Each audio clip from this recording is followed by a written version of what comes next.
Why was everyone ignoring her at the briefing table?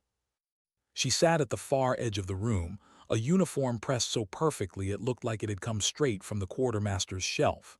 No patches, no insignia, no signs of a past, just fabric and discipline as if she were brand new. The recruits around her didn't bother to hide their glances.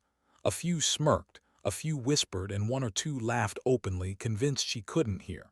She kept her eyes fixed forward, the calm of someone who'd learned the weight of silence. But inside there was a storm. Not anger, not fear. Something else, the ache of being judged again, for the surface no one could look past. The drill instructor's boots cracked against the tile. Sergeant, 50 years of weather in his face. The kind of man whose voice carried scars long before anyone heard his words. He scanned the rows, his gaze settling on her like a predator scenting weakness. "Find your seats quickly, people. We don't have all day." She already had her seat, back row, alone, where no one would expect her to make noise. Began his introduction, listing deployments that sounded like a history of forgotten wars. His voice filled the air with names of deserts, cities, and operations that no one dared question.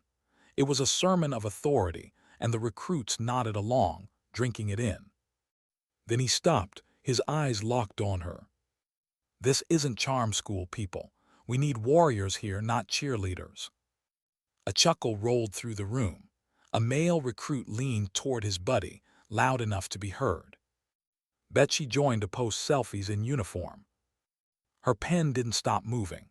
She wrote as if the words were her shield, as if ink could absorb humiliation better than a voice ever could.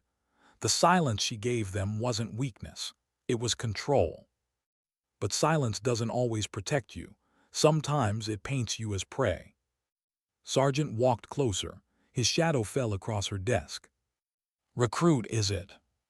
She raised her eyes, steady, clear, piercing blue that didn't blink. "Yes, Sergeant." "What made you think you belong in advanced strategic operations?" Her answer was simple. "My previous assignment, sir." "And what assignment was that?" "Social media coordinator." Laughter erupted. It wasn't kind. It wasn't small.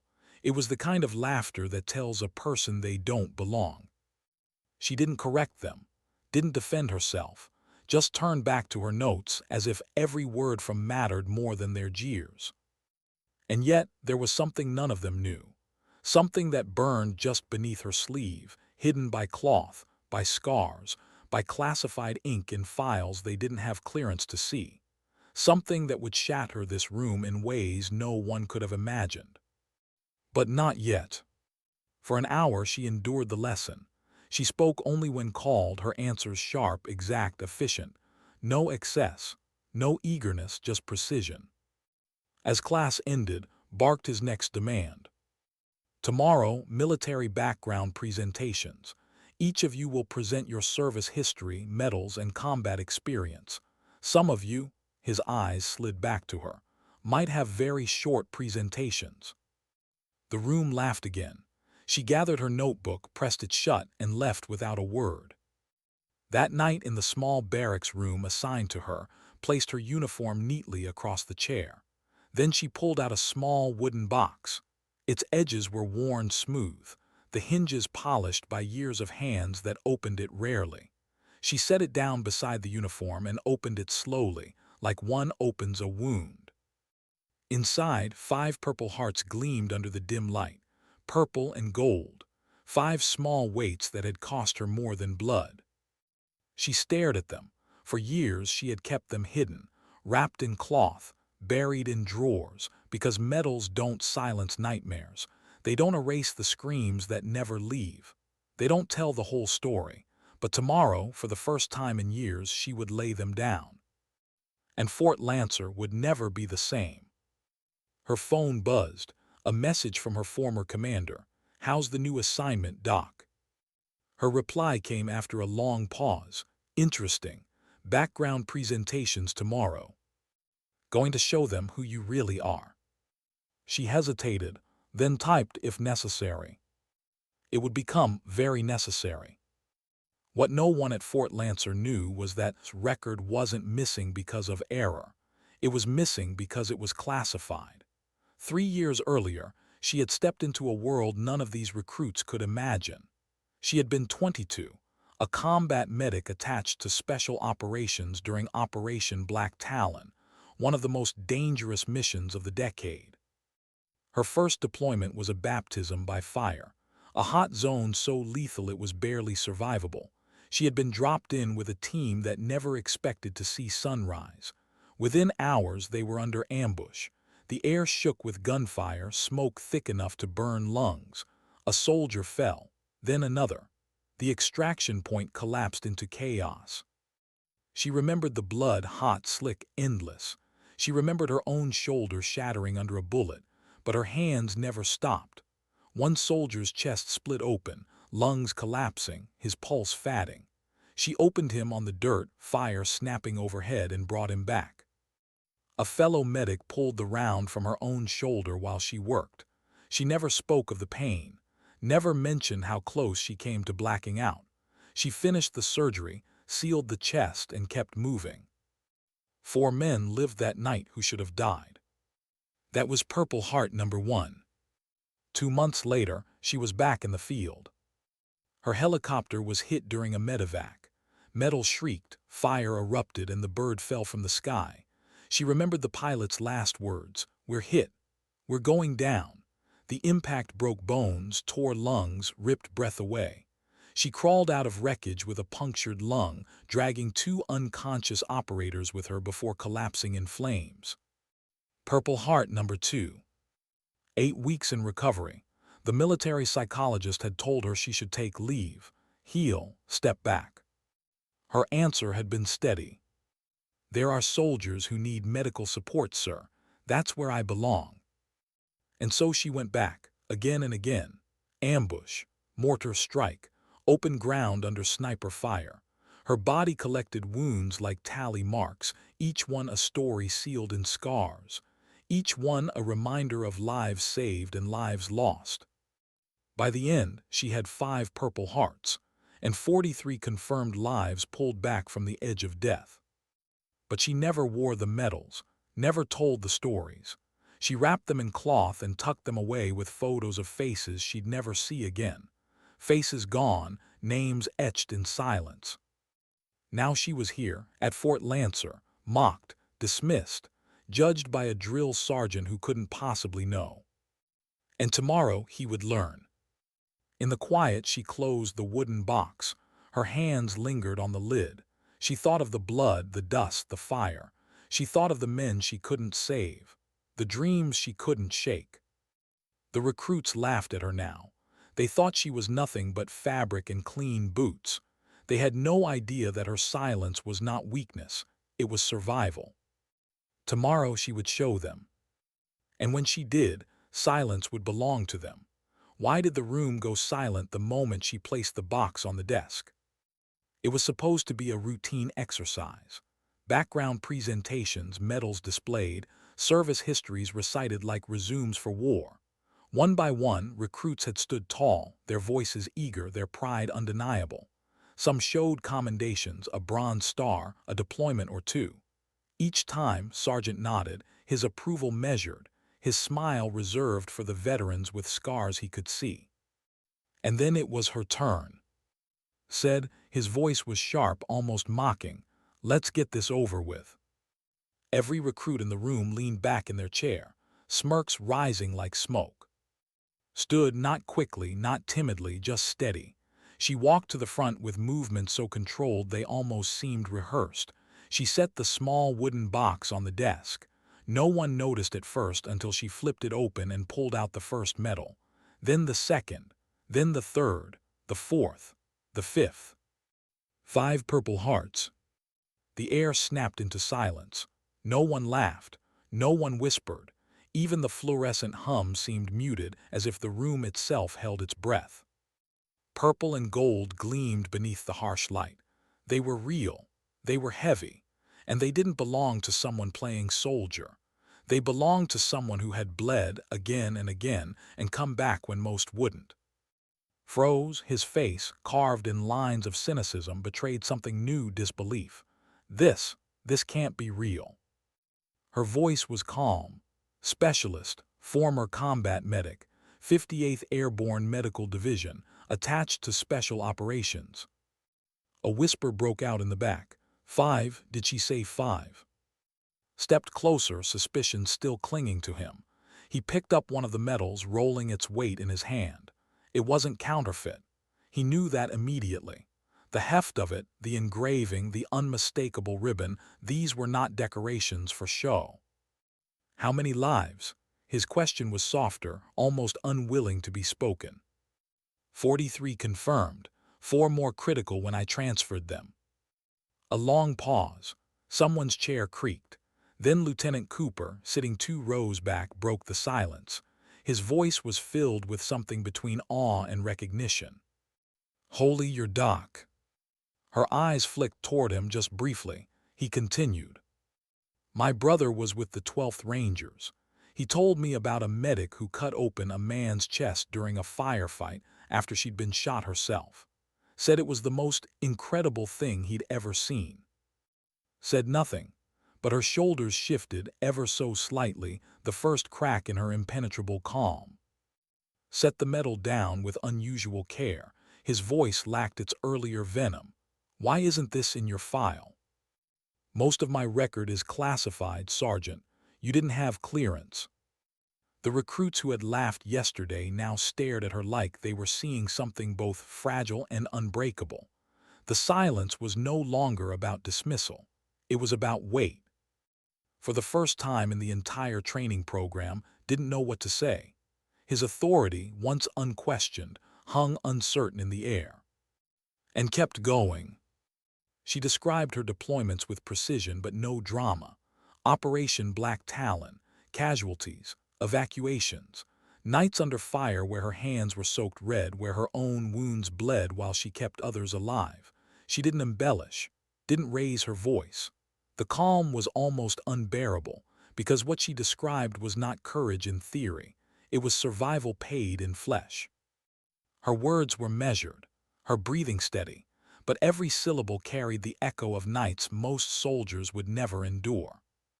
At the back of the room, a recruit whispered, "Jesus." Couldn't take his eyes off her. He'd mocked her, dismissed her, called her a cheerleader in front of them all. And now he realized she had walked further into hell than he ever had. He wasn't just wrong, he was blind. The door opened. A private stepped in with a sealed envelope, handed it to and left without a word. Tore it open, read quickly, and his face drained of color. The memo was from Colonel. Record, confirmation of her Purple Hearts, endorsement from General Holden himself. Folded the paper slowly, his hands suddenly heavy. He cleared his throat. "That concludes Specialist's presentation." His voice lacked force now, it was subdued. "Any questions?" No one spoke. Gathered her medals, each one placed back into the box with the care of someone handling gravestones. She looked at, eyes steady. "Permission to return to my seat, Sergeant." Nodded, not curt, not dismissive, just respect. "Granted." The recruits followed her with their eyes as she walked back. No whispers now, no smirks, only silence, the kind that comes when the air itself has shifted. The rest of the presentations were a blur. Medals, commendations, stories of overseas deployments that yesterday would have sounded impressive. Today, they sounded small. They paled beside what had just been revealed. And though the room tried to move on, nothing could. Because when she opened that box, she hadn't just laid down medals. She had laid down truth, and truth changes everything. Later that afternoon, Colonel sat in his office, staring at her file on the secure database. He had the clearance, didn't.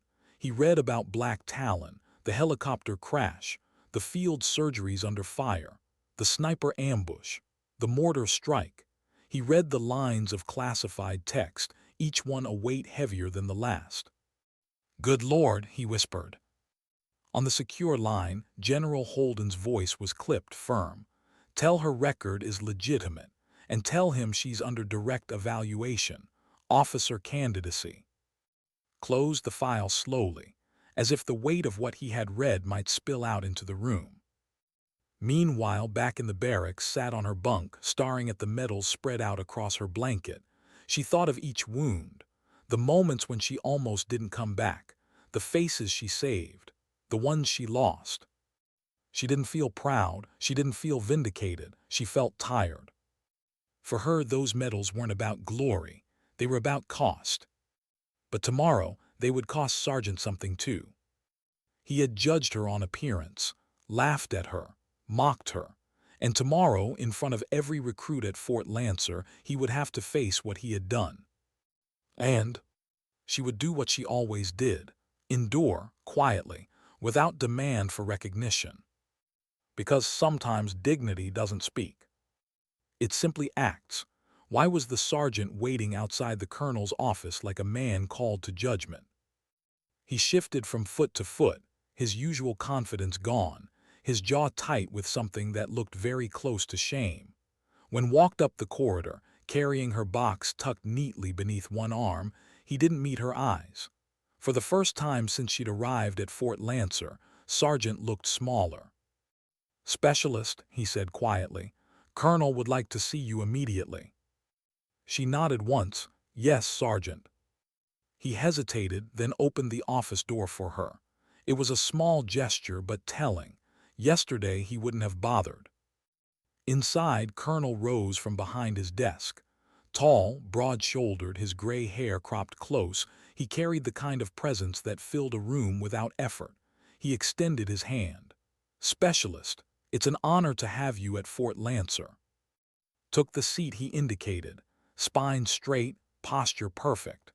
Her medals rested in the wooden box at her side, closed again as if the weight of them was too much to leave exposed.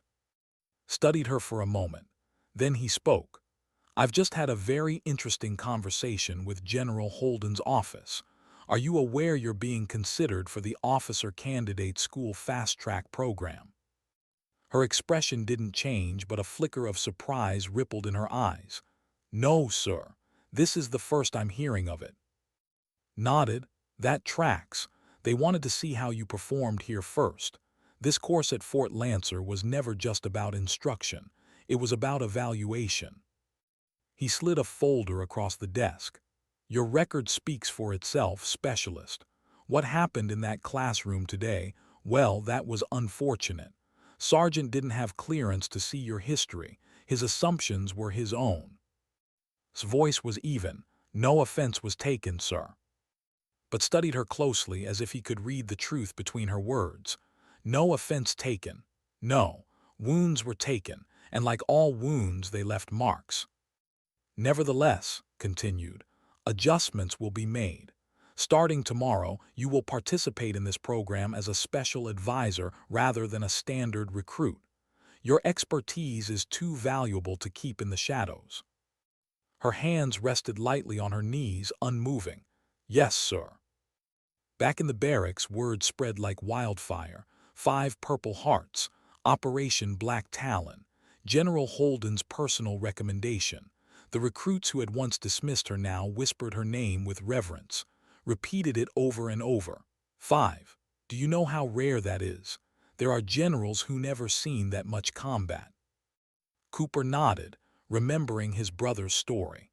"My brother said the medic who saved his unit was some kind of guardian angel. I never knew it was her." When returned that evening, the shift in the air was unmistakable. No more smirks, no more jeers. She was met with silence, but a silence different from before. Respect, uneasy awe, perhaps even guilt. She walked past them without comment, her face calm, her eyes distant. She didn't need their apologies. She didn't need their admiration. She had survived too much to need validation from recruits still cutting their teeth. Across the base, Sergeant sat alone in his office. A stack of papers lay before him, the sections of his file that had authorized. He read them line by line: the helicopter crash, the chest surgery under fire, the mortar strike, the sniper ambush. Each page carved deeper into him. Each page a reminder of how utterly wrong he had been. For the first time in 20 years of service, he felt something heavy settle in his chest. Not the weight of command, not the burden of duty, the weight of shame. The next morning, when the recruits filed into the classroom, seat at the back was empty. Whispers began to rise. Then the door opened. Entered, his usual bark softened, his eyes scanning the room as if seeing it differently. "Attention," he called. The class snapped to their feet. "Before we begin today, I want to address yesterday's presentations." His voice faltered slightly, the words harder to force than any drill command. "In particular, I need to correct some misconceptions about specialist." The door opened again. Walked in, this time not alone. Major Richards followed her, a folder under his arm, his face unreadable. She wore the same uniform, but now her insignia gleamed clear. Specialist, rank displayed openly for the first time. Drew a steadying breath. Specialist will be joining our program in a new capacity. She will serve as a special advisor on field medical operations in combat scenarios. A ripple passed through the recruits, not laughter, not derision, something closer to awe. And continued, his jaw tightening, "I owe Specialist an apology.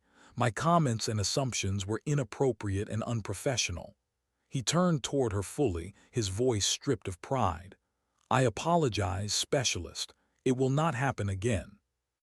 Nodded once, her expression unreadable. "Accepted." Major Richards stepped forward. "Specialist, experiences in Operation Black Talon provide invaluable insights into real-world strategy. You would do well to listen carefully to her perspectives." And just like that, the room had changed. The recruits, once quick with smirks and whispers, now sat forward, pens ready, eyes fixed on the woman they had dismissed.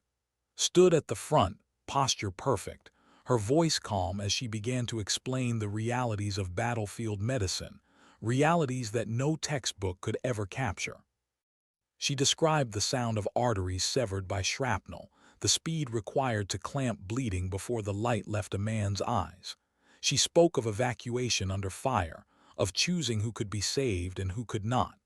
The room, filled with men who had once doubted her, was silent, not because they feared her rank, not because they respected her medals, but because they could feel the truth in her words. Even, arms folded, found himself listening, and for the first time learning. By Friday, the transformation was complete, deferred to her in scenarios. Recruits leaned forward, scribbling notes whenever she spoke.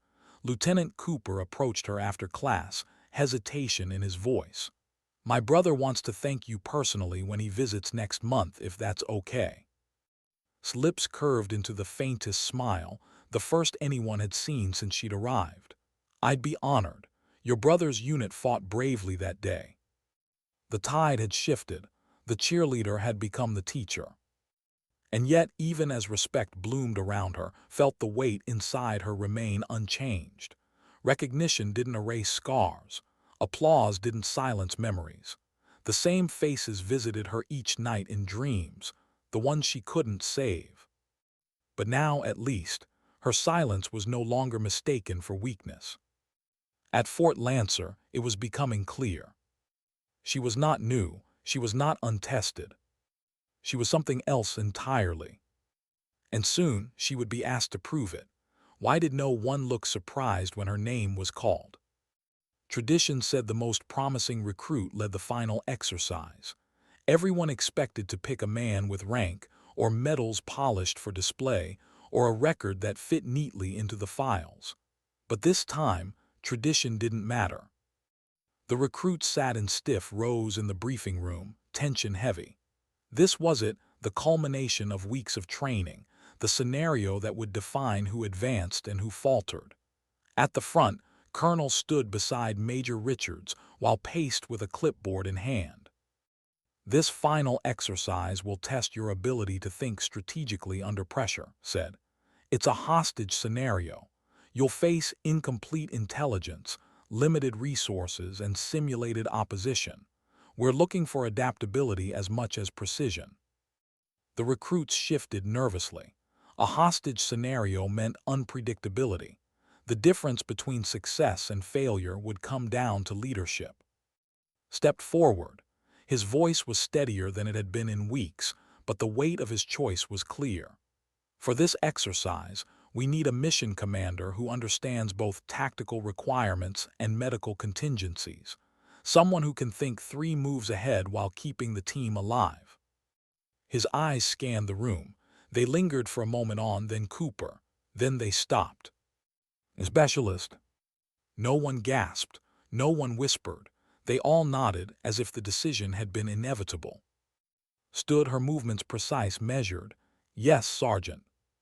You'll serve as mission commander. I accept the responsibility. She walked to the tactical map at the front of the room. The paper spread across the table was covered in landmarks and markers for enemy positions. The kind of sterile chart that reduced chaos to ink and geometry, but didn't see paper. She saw memory. Hills that echoed firefights, roads that burned with ambushes, villages where medevac choppers came under fire. Her hand traced the map, calm and deliberate. The primary extraction route, she said, pointing to a road cutting through open ground, leaves the medical team exposed here and here. If we lose coverage in these sectors, we'll lose the hostages. Based on my experience, we need a secondary covered route through these coordinates. She circled a narrow valley, a shaded corridor only someone who had crawled through contested terrain would notice. The recruits leaned forward, pens racing, didn't interrupt, neither did. Continued, layering medical contingencies into tactical movements, where to stage casualty collection points, how to redistribute squad weight if one lost mobility, when to call for simulated air support, not by textbook timing, but by the rhythm of survival she knew in her bones. Her words weren't flashy. She didn't posture. But her plan had something theirs never would: scars. Every adjustment came from lived pain, from nights where one wrong call cost a life. When she finished, silence held the room. Colonel broke it. I've observed many training exercises. Rarely have I seen planning of this caliber. His eyes rested on her. General Holden will be very interested in my report. Nodded once. Yes, sir. The next morning, dawn broke pale over Fort Lancer. The recruits gathered at the staging ground, their gear strapped tight, their rifles slung. The simulation field stretched before them, mock buildings, rough terrain, hidden speakers ready to blast gunfire and chaos at random intervals. Gave the final briefing. Remember, you're being evaluated on decisions, not outcomes. The scenario will evolve, adapt, improvise, survive. Stood at the front, helmet under her arm, eyes scanning the horizon. Her face was calm, but inside something churned. Not fear, not nerves, a deep old ache. She had stood here before, not in training, but in real dust with real lives in the balance. And every time the choice had been the same: act or watch people die. This time the lives were simulated, but the responsibility still pressed on her chest. She slipped the helmet on. Form up, she ordered. The squad snapped into motion. The exercise began. Enemy fire erupted from hidden speakers, sharp cracks splitting the morning. Smoke canisters hissed, filling the air with choking clouds. Dropped to a knee, eyes darting, mapping chaos onto the plan she had drawn the night before. First squad, suppressive fire on the left ridge. Second squad, advance with med team through the covered valley. Stay low, stay moving. Her voice was calm, clipped, the rhythm of command that brooked no hesitation. The recruits followed. Within minutes, the first complication hit. A simulated casualty, bleeding from a mock wound, dropped into the dirt, knelt beside him, checked vitals, then snapped orders. Apply pressure. Get him on the litter. Move him back to collection point Bravo. Second squad, shift left, we're adjusting the line. They obeyed, not because she raised her voice, but because she didn't. The exercise pressed harder. Simulated artillery pounded near the extraction point, shaking the ground. Smoke billowed. The plan cracked at the edges. Didn't flinch. She lifted the radio, voice steady. Second squad, redirect to tertiary extraction. Medical, prep for incoming casualties from strike zone. She didn't waste words, didn't explain, just adjusted. And the mission survived. From the observation tower, Colonel and Major Richards watched through binoculars, lowered his slowly, shaking his head. She doesn't think like a recruit, she thinks like command. Richards nodded. No, she thinks like someone who's been forced to learn the hard way. 2 hours later, the exercise ended. The hostages were secured. The simulated casualties evacuated. The squad stood in formation, sweat soaking their fatigues, chests heaving. Walked forward, clipboard in hand. He looked at for a long moment before speaking. His voice was low, almost grudging but genuine. Outstanding performance, specialist. Your field experience translated to command decisions better than I anticipated. His reply was simple, thank you, Sergeant. But inside she felt something stir, not pride exactly, not relief, something closer to acceptance. For the first time at Fort Lancer, she wasn't merely surviving judgment, she was shaping it. That evening, Colonel addressed the class. His voice carried the weight of finality. You've all shown growth during this program. Some of you came with preconceptions that were challenged. Others discovered abilities you didn't know you had. His gaze lingered on. And some reminded us of an essential truth. Never judge a soldier by their appearance but by their actions and their heart. The recruits shifted, their eyes drawn to her. Later, as the sun dipped and the class dispersed, approached her privately. His face was lined, his expression heavy. In 20 years of service, I've made many judgments, some right, some wrong. He paused, then met her eyes. My judgment of you was the worst mistake of my career, and I'll carry that lesson forward. Studied him for a moment, then extended her hand. We all have lessons to learn, Sergeant, even those of us with 5 purple hearts. He shook it firm, the gesture of a man humbled. That night, as sat alone on her bunk, she pulled out the wooden box again. The metals gleamed softly in the dim light. She didn't need to show them anymore. She didn't need to prove herself. But she also knew this was only the beginning. Because the truth about scars is this: they don't fade when the mission ends. They follow, into new rooms, into new roles, into the future. And's future was waiting. Why did her hands hesitate over the acceptance papers? The folder lay open on Colonel's desk, its pages filled with signatures and endorsements. Her name printed neatly across the top. At the bottom, a line waiting for her to claim it, the fast track to officer candidacy. Most recruits would have killed for it, a chance to lead, to climb, to take command, but just stared, her pen motionless between her fingers. You've earned this, said quietly. Few soldiers alive have your record, fewer still have the grit to carry it forward. Her voice was steady, but inside she felt the tremor. Sir, with respect, I didn't survive all that to become a commander. I survived to keep people alive. Leaned back, folding his hands. His eyes softened, though his tone remained firm. You've already led, specialist. Every time you dragged a man from fire, every time you steadied hands that were shaking, every time you made choices no commander wanted to face, you led then. Now it's time to own it. The words pressed against her chest. Own it. The phrase echoed in her head long after she left the office. Back in her quarters, the wooden box sat where it always did, medals wrapped in silence, photographs tucked beside them. She looked at the faces. Young, grinning, alive. Men who had called her Doc with voices raw from battle. Men who had leaned on her hands when their blood poured too fast to stop. Men who never came home. Command, officer school. A new path. But what if it pulled her further from what she was, from what she knew? What if it meant leaving behind the only role that had ever felt like purpose? She closed the box, slowly, as if shutting away not just medals but the person she had been. The next day, word spread through the barracks. Specialist wasn't just an advisor anymore. She was being considered for command.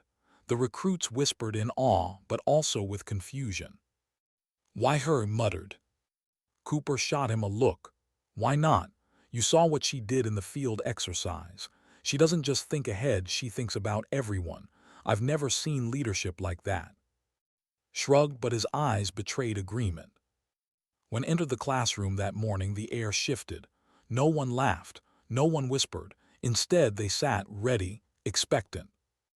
Addressed them, his voice heavier than usual. "Some of you may have heard about Specialist's candidacy. Let me be clear, it's well-deserved. She has more field experience than most of us combined. If you're smart, you'll pay attention to what she teaches you, because one day it might save your life." Stood at the front, her expression unreadable. She didn't want admiration. She didn't want awe. What she wanted, what she needed, was something else entirely. She spoke not about tactics or medals that morning, but about cost. "You think leadership is glory," she began, her voice calm but sharp. "It is. It's weight. Every decision cuts two ways. Sometimes you save one life at the cost of another. Sometimes you bring men home with scars that never heal. Sometimes you carry bodies you couldn't save and they follow you into sleep." The recruits sat frozen, their pens unmoving. "You want to be leaders? Then stop chasing medals. Start preparing to live with ghosts." Her words hung in the air, heavy as stone. Later that week, Major Richards pulled her aside. His tone was more measured than, but no less insistent. "Command isn't about replacing who you are. It's about amplifying it. You'll never stop being a medic. You'll never stop seeing blood. But as an officer, you'll make decisions that keep more soldiers from ever needing you in the first place." Didn't answer, she only nodded, but inside the conflict raged. That night she dreamed. The chopper spun, fire tearing the sky. She pulled bodies from wreckage, her lungs screaming, her vision fading. She dreamed of mortar fire raining down, of blood pooling beneath her hands, of the sound of a soldier calling his mother's name as he bled out. She woke before dawn, drenched in sweat, her heart hammering. She sat on the edge of her bunk, staring at the wooden box in the dim light. Command, leadership, officer school. Could she really step into that role when she hadn't yet silenced the voices of the battlefield? By sunrise, the decision pressed against her like armor she wasn't sure she wanted to wear. The next week brought the final evaluations. Written tests, tactical drills, strategy assessments. She passed them all, not just passed, but excelled. Her answers weren't textbook, they were lived. She described evacuation protocols with scars behind every sentence. She mapped routes with the precision of someone who had crawled them on bloodied knees. Her instructors watched, sometimes in silence, sometimes with nods they didn't bother to hide. When the results came back, the verdict was clear. She wasn't just qualified, she was exceptional. That evening summoned her again. His words were quiet, measured. "General Holden has reviewed your file. He's approved your fast-track recommendation. You'll report to Officer Candidate School next month." Nodded, her face unreadable. "Yes, sir." But when she returned to her quarters, she didn't celebrate. She didn't tell the others. She sat with the box again, her fingers brushing the medals, the photographs. Becoming an officer meant stepping away from being Doc, from being the hands on the wound, the one kneeling in dirt, the one who felt a man's last heartbeat through her fingers. Could she really leave that behind? As the base lights dimmed and the barracks settled into sleep, she whispered the question into the dark, a question no medal could answer. What if command means losing myself? The silence gave no reply, only the memory of 43 lives saved, and the weight of those she couldn't. Why did she feel more out of place in the officer's wing than she had in the battlefield? The corridors gleamed here, polished floors echoing with that carried authority. Young candidates in crisp uniforms hurried past, voices eager, clipped with ambition. Walked among them quietly, her duffel slung over her shoulder, her eyes scanning but never lingering. At Fort Lancer, she had been doubted because she looked untested. Here, she was doubted because she looked too. Her reputation had preceded her. Word spread quickly: 5 Purple Hearts, Special Operations Medic, Operation Black Talon. Some whispered with awe, others with suspicion. One lieutenant muttered to another as she passed, not even bothering to lower his voice. "She's not officer material. She's a patch job medic they dragged in because Holden wanted to prove a point." Didn't turn, didn't react. She just kept walking. Silence was still her shield. But inside, the words stung not because they were untrue, but because a part of her feared they might be. That evening in the candidate barracks, the atmosphere was different from Fort Lancer. No smirks, no open jeers, but no camaraderie either. The other candidates clustered in groups, trading theories, strategies, boasting about prior commands. Sat alone at the end of a long table, polishing her boots. A young woman across the hall, sharp-eyed, confident, finally broke the silence. "You don't say much, do you?" Glanced up. "Not unless there's something worth saying." The woman smirked. "That might work in the field, doesn't fly so well in the boardroom." She stood, extending her hand. "Lieutenant, infantry, 2 Tor. Took it, specialist, medic." His eyebrows lifted. She let out a low whistle. "Guess the rumors are true." Rumors, that word followed everywhere.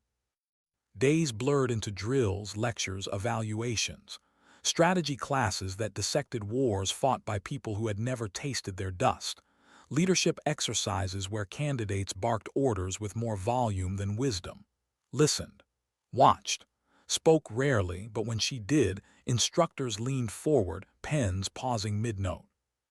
In one seminar, a candidate proposed a textbook approach to securing a village under siege.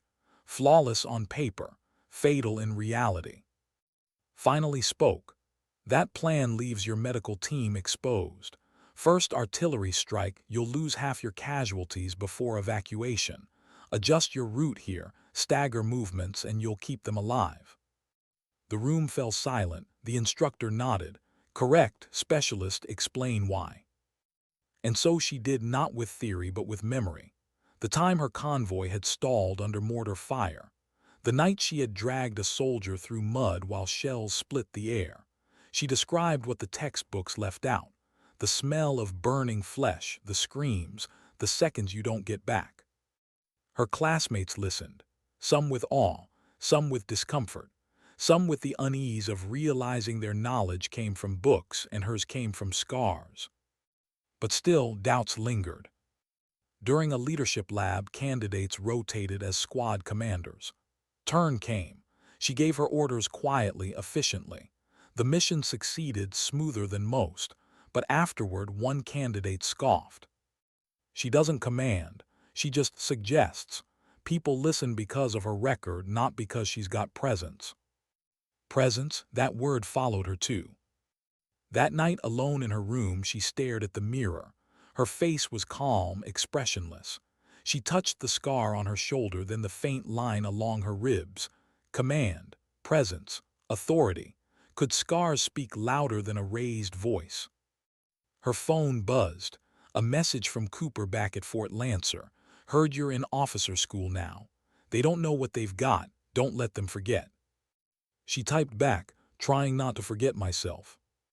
Weeks passed. The pressure built. Tests became harsher, scenarios more complex. Skepticism clung to her like a shadow. Until one night, the alarm sounded.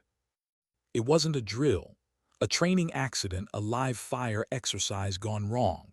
A candidate had taken a round to the leg, the wound arterial. Panic erupted. Officers scrambled for medics. None were close enough. Was already moving. She dropped to her knees beside the bleeding man, hands steady, voice calm. "Pressure here. Clamp ready. Get me gauze."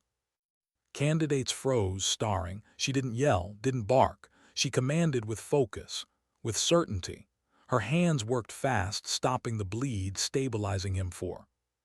When the medics arrived minutes later, the candidate was alive because she had acted. And for the first time, no one questioned her presence. The next morning, the commandant addressed the class. His voice carried weight, his gaze sweeping the room. Leadership is not volume, it is not posture, it is not presence by intimidation. It is action under pressure. Last night, specialists demonstrated exactly that. Learn from it. Approached her later. Guess you showed them, you don't have to shout to lead. Gave the faintest of smiles. Sometimes shouting wastes breath. But even with respect growing, her inner conflict didn't fade. She lay awake that night, staring at the ceiling, the question gnawing. Could she become the kind of commander they wanted without losing the part of her that mattered most, the medic, the healer, the one who saved rather than ordered? Her scars whispered answers she didn't want. Command meant distance, decisions that sacrificed some to save many. It meant becoming the one who sent others into fire instead of pulling them out. Could she bear that weight? The evaluation board loomed. Officer candidacy wasn't just about performance. It was about proving she could carry command, proving she could lead not as doc, but as ma'am. In the dark, whispered the question to herself, the same one she had spoken weeks before. What if command means losing myself? The silence answered only with memory of faces, of blood, of choices she never wanted to forget. And still, morning came. Why did the room feel more like a trial than an evaluation? The board sat in a row, 4 senior officers, their uniforms crisp, their eyes sharp. Behind them, the flags of service branches stood like silent witnesses. The chair, Colonel Winters, leaned forward slightly, his expression unreadable. Stood at attention, every line of her posture precise. But inside, the weight pressed hard. This wasn't combat. This wasn't fire and blood where instinct guided her hands. This was something colder, measured. A room where words mattered more than wounds. The colonel's voice cut the silence. Specialist, your record is extraordinary. 5 Purple Hearts, service in Black Talon, 43 confirmed saves. But what we are here to determine is simple. Can you transition from healer to commander? The question echoed. Can you transition? The very conflict that had followed her for weeks now spoken aloud, heavy as stone. His voice was steady. Sir, leadership isn't a transition, it's a responsibility. I've carried it already, in the dirt, under fire. One of the board members, a brigadier general with sharp features, interjected. Carrying a wounded man is not the same as commanding a platoon. Your record proves courage, but does it prove presence? Presence, again the word, always that word. Let the silence linger for a moment. Then she spoke, not louder but slower. Presence is not about who shouts the loudest. It's about who others trust when shouting stops. Men trusted me when their blood was leaving their bodies. They trusted me when I told them to hold on. They trusted me because I acted, not because I raised my voice. The boardroom was quiet, too quiet. Another officer, a Navy captain, leaned forward. But command requires detachment, the ability to make decisions that cost lives. You've built a reputation on saving them. Can you give orders that send men into fire, knowing some won't come back? His chest tightened. The question cut into her deepest fear. Could she? Could she look a soldier in the eye, send him into danger, and live with his absence? Her answer came soft but steady. Sir, I've already done it. Medics don't just save, we triage. We decide who lives now and who cannot. Every decision means someone may not go home. If you think I don't understand cost, look at the scars on my body. They're not medals. They're reminders of every choice that couldn't save everyone. Her words hung heavy, not rehearsed, not polished, raw. The board members exchanged glances. Colonel Winters finally spoke again. Specialist, some in this program have described your command style as unconventional, quiet, reserved. Do you see that as a strength or a weakness? Met his gaze directly. Both, sir. Quiet leadership means people underestimate me. That can be a weakness. But it also means when I do speak, people listen. They know it matters. I don't waste breath on noise. I save it for action. For the first time, Winters's expression shifted. Not approval, not dismissal, something closer to consideration. He leaned back. Very well, final scenario. Imagine you are commanding a platoon. You have two choices. One, save 5 wounded men by diverting resources, risking the mission. 2, abandon them, complete the mission, and ensure strategic success. What do you do? The question struck like a blow. Pulse quickened, but she didn't let it show. She thought of faces. Blood. 43 saved, more lost. She thought of nights in dust and fire where she had chosen who lived and who died. Her answer came with a long exhale. Sir, I choose both. I plan for both. I will not accept that leadership means sacrificing one truth for another. A mission without its men is hollow. Men without a mission are doomed. You don't throw them away. You adapt. You find the third option. The brigadier general frowned. That's not an answer. His eyes didn't waver. No, sir. It's survival. The only reason I stand here with 5 Purple Hearts is because I refuse to accept impossible choices, and men lived because of it. The silence that followed was thick, heavy, electric. Finally, Colonel Winters closed the folder before him. Thank you, Specialist. You may step out while we deliberate. Saluted, turned, and walked from the room. Her footsteps echoed in the hall, her chest tight, her breath slow. She had answered with truth. Nothing rehearsed, nothing polished, but was truth enough in a world that valued presence, posture, command. Outside waited. She had already faced the board earlier. Well, she asked, eyes searching his face. Shook her head. I gave them me. We'll see if that's what they want. Hours passed. The waiting stretched thin, each minute pulling at her nerves like wire.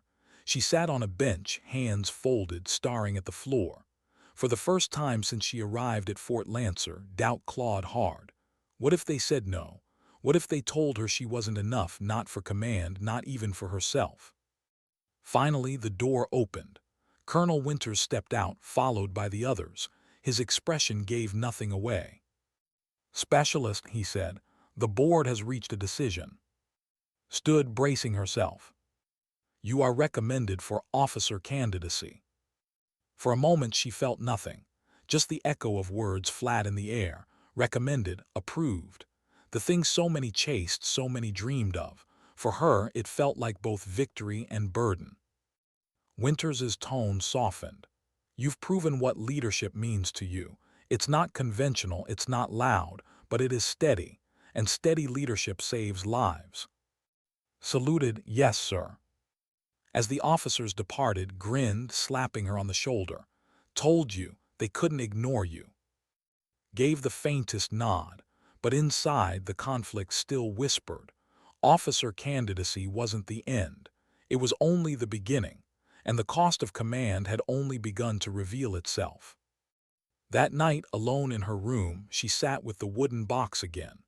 The metals gleamed faintly under the dim lamp. She thought of the question they had asked. Could she send men into fire, knowing some wouldn't come back? Her scars answered before her lips could. She already had. And now she would again. Because command wasn't about avoiding ghosts. It was about learning to live with them. Why did the room fall silent when she walked into the graduation hall? Rows of uniforms filled the seats, brass gleaming under the lights. Families waited in the back, murmurs low, anticipation thick. On stage, the candidates for officer candidacy stood in formation, faces stiff with pride or nerves, and among them, no insignia yet marked her new rank. No ribbons adorned her chest. Only the same calm posture, the same steady presence that had carried her through the fire before this hall ever knew her name. The commandant stepped forward, his voice carrying across the room. These candidates have demonstrated not only tactical knowledge but the moral weight required of command. Leadership is not given, it is proven, and some here have proven it in ways beyond measure. His eyes rested on for a moment, not long but enough. When her name was called, she stepped forward. The certificate of recommendation for officer training was handed to her. Applause rose, respectful, steady, not explosive. She saluted, turned, and returned to formation. It wasn't glory she felt. It wasn't pride. It was gravity. After the ceremony found her outside. The night was cool, the stars faint above the base. "So, Doc, officer soon, how's it feel?"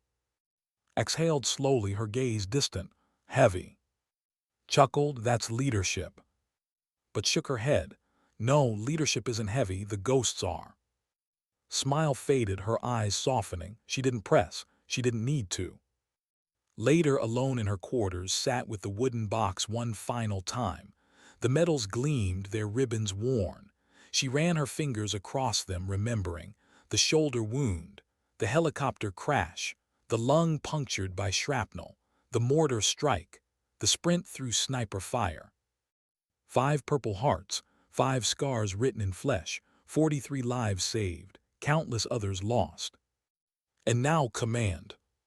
She whispered into the quiet, the words almost prayer-like. "I don't want to stop being Doc." But deep inside, she knew she never would. Command wouldn't erase the medic. It wouldn't strip away the healer. It would only test her ability to balance both. Because in war, a commander who forgets the cost isn't a leader at all. Weeks later, she reported to her new assignment. Officer Candidate School, a fresh start, a new chapter. The young men and women around her were ambitious, sharp, hungry for command. Some looked at her with admiration, some with doubt. She didn't try to prove anything. She didn't tell stories. She didn't parade medals. She just stood steady. The first time she spoke in class, it wasn't to answer a tactical question. It was to remind them of something else. We talk about missions like numbers, hostages, objectives, collateral, but those numbers have names, they have families, they breathe until they don't. Don't forget that. Because the moment you do, you've already failed. The room fell silent, not because she was loud, but because the truth in her voice cut sharper than any volume ever could. As weeks passed, she grew into the role, not loudly, not theatrically, but with a quiet gravity that settled into the hearts of those around her. Candidates began to turn to her, not out of obligation, but instinct. And slowly began to understand something she hadn't before. Command wasn't about leaving behind the medic. It was about carrying her forward. The same steadiness that kept her hands firm under fire could steady a platoon. The same refusal to abandon a wounded man could anchor a mission. The same scars that reminded her of cost could prevent others from paying it. She would always be Doc, but now she would be something more. Months later, her unit deployed. A humanitarian mission. Fragile ceasefire zones, not glamorous, not headline-grabbing, but dangerous in its own way. She walked among her soldiers, listening more than speaking, watching the way they moved, the way nerves rippled under their discipline. One private, barely 19, whispered to another, thinking she couldn't hear.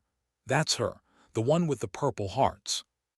Didn't turn, didn't correct him, didn't embrace the myth or deny it. She just kept walking, steady, calm, present. Because she knew something they didn't yet. The medals weren't her, the scars weren't even her. What defined her wasn't what she carried in a box. It was what she carried in silence, the choice to endure, the refusal to break, the strength to lead without demanding to be followed. One night, as her unit huddled in a makeshift camp, a young soldier asked her quietly, almost shyly, "Ma'am, what's the hardest part about all of it?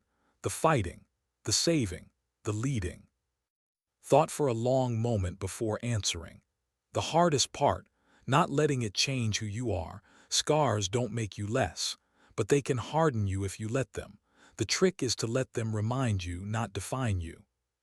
The soldier nodded, not fully understanding yet, but sensing the weight in her words. When he walked away, stared at the fire, the flames flickering in silence. For the first time in years, she felt something stir that wasn't only ache. It was fragile, small, but real. Hope. Not hope that she'd be free of the ghosts. They would always be there. But hope that she could carry them without being broken by them. In the end, her story wasn't about medals. It wasn't about proving wrong or shocking recruits or even earning a commission. It was about this: a woman who had been dismissed as new, overlooked as untested, judged by her silence, and who had quietly carried more weight than most could ever imagine. She never demanded recognition. She never shouted her worth. She never asked the world to see her. She simply acted. And sometimes dignity doesn't speak. It simply lives.